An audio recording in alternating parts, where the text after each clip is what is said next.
Born in a sleepy town in Iowa in 1880, Garfield Wood was one of 11 children and was the son of a steamboat captain.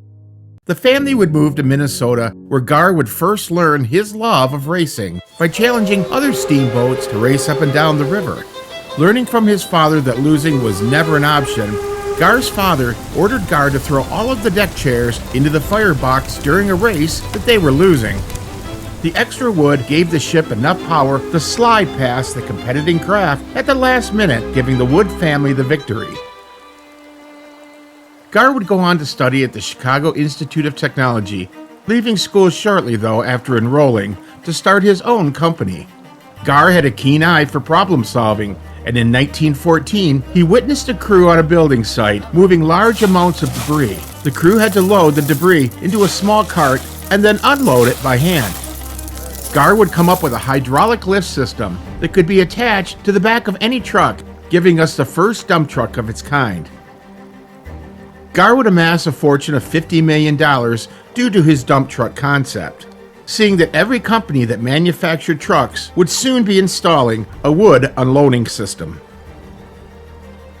Coming to Detroit in 1916 to discuss his lift system with Ford, Gar got the word of a race boat going up for sale. The boat would be the Miss Detroit.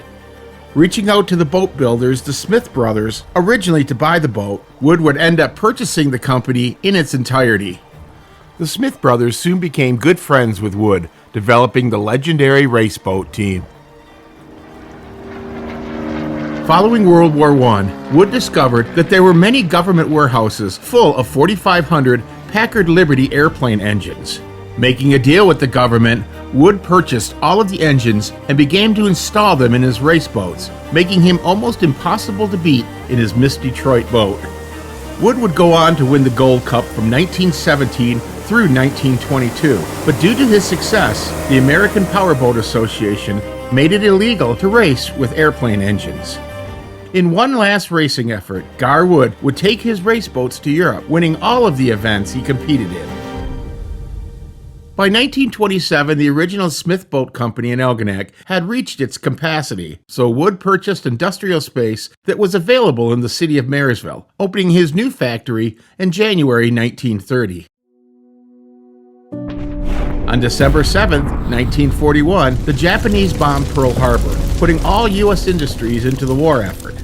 By the end of January, the Gar Wood Marysville plant was now producing landing craft for the United States Army.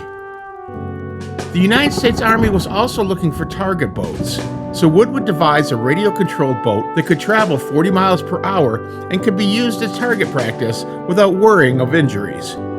The Gar Wood Company would continue through the war, producing land boats, towboats, personal boats, and of course his target boats throughout the war. In 1945, the Marysville plant was awarded the Army-Navy Production Award, being presented to Wood and his team. This would be the last time that Gar would address the company publicly, for after the war, Wood would sell his shares of the company, retiring to Florida, where he would look back on the memories of his victories and conquered challenges that made his life the life of Gar Wood.